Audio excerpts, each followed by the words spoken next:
Hey, Ace, could you do me a favor and move all the crates, those sedatives, out the basement? Oh, I don't know. Somewhere else?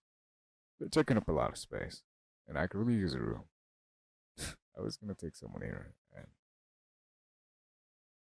wait, what are they doing here? All tied up to a chair and everything.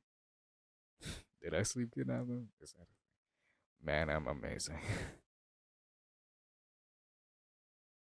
Wait, did you kidnap them, Ace? How could you do this to me?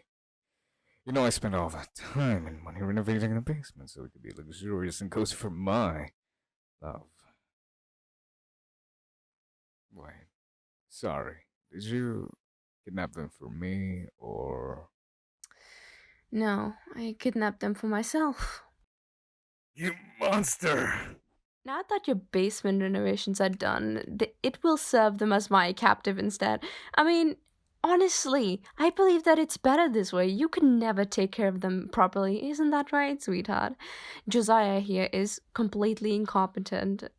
I mean, he only wanted to put three locks on the basement, but you know, I, on the other hand, I am installing a ninth this week. Now that just shows how much I care.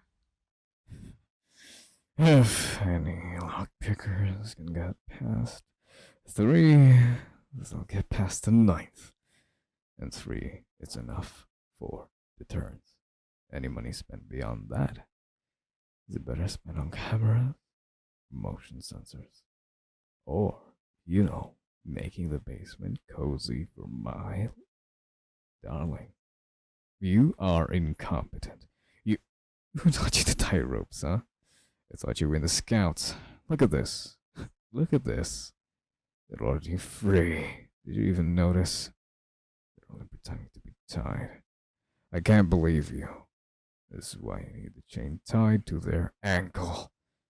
I told you 1,000 times that is how you keep them from escaping, but you never listen. You're too busy doodling wedding scenes in that notebook of yours to chronicle their life. Honestly, you never told me you liked the same person.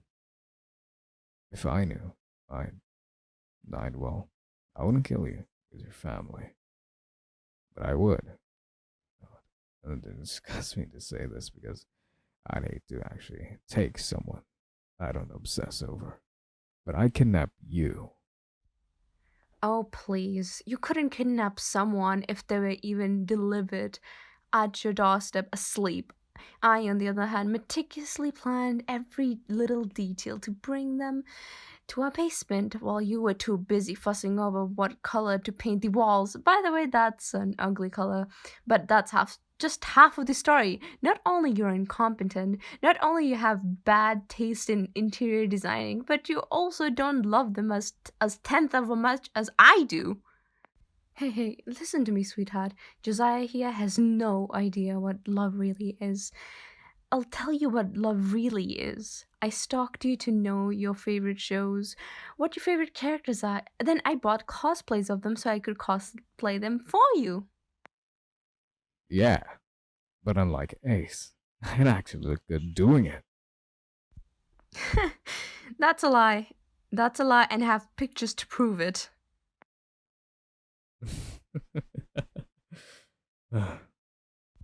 Oh, so you think this is funny, Josiah, huh? I fought tooth and nail to keep my body in tiptoe shape to be beautiful, to cosplay for my sweetheart, and you think this is funny? I think it's hilarious and I'm absolutely appalled you disagree. Get a load of this, honey. Ace is not only disgustingly moderate in love, but also uninspired. So, because I am absolutely crazy about you, seriously, I have a wanted poster in every asylum. So crazy I am.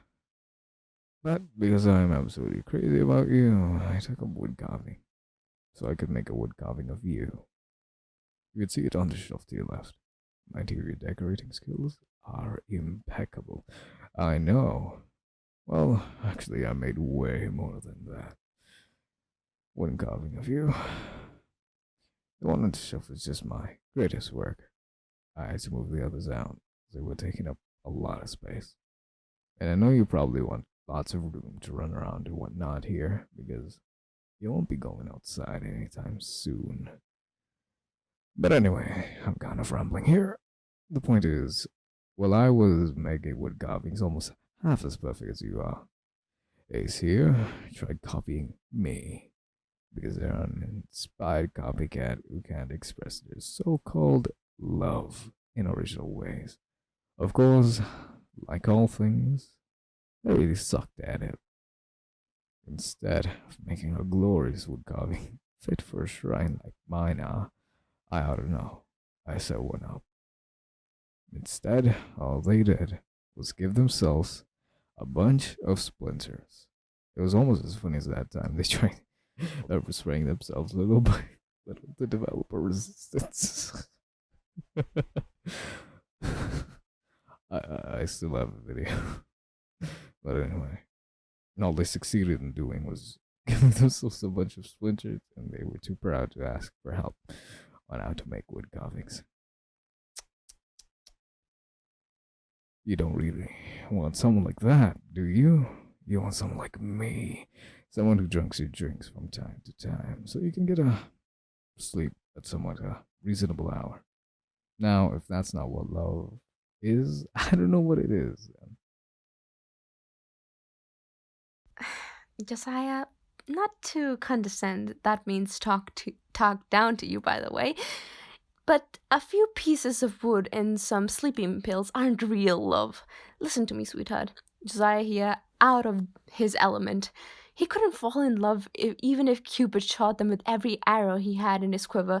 I mean, does he even care about you? I switched out your pillows for cooler ones while you were sleeping to give you maximum comfort. That thought would have never crossed his mind.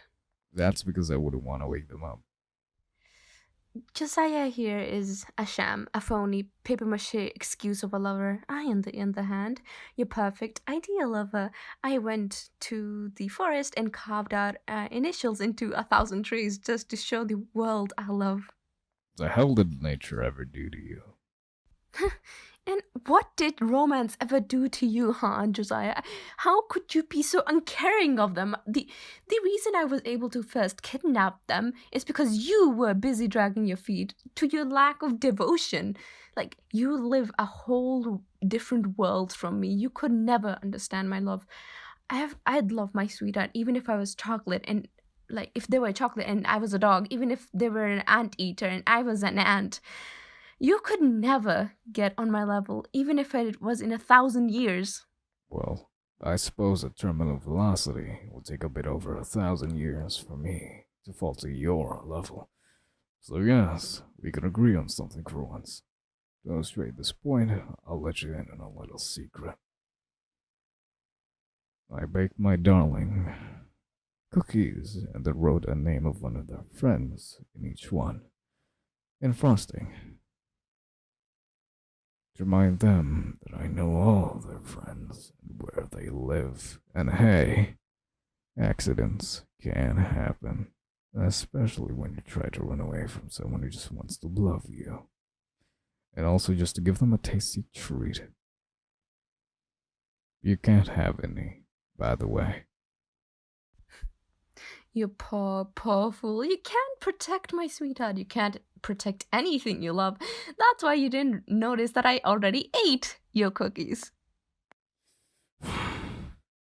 I take back what I said earlier about not killing you, because your family. Murder is back on the table in this household. Oh, please. You couldn't kill anyone. I saw the poison you kept on your closet. You know it's expired, right? That makes it less deadly, somewhat counterintuitively. I'm explaining that to you because I'm guessing an amateur like you didn't already know. You really think I am an amateur? You're the one who didn't notice that I drugged the cookies. In fact, you should be dropping unconscious right about now. There we go, honey. Now it's just you and me. No annoying Ace to bother us. What a poser, am I right? Falling for a cheap trick like that. I'd never let Ace drug me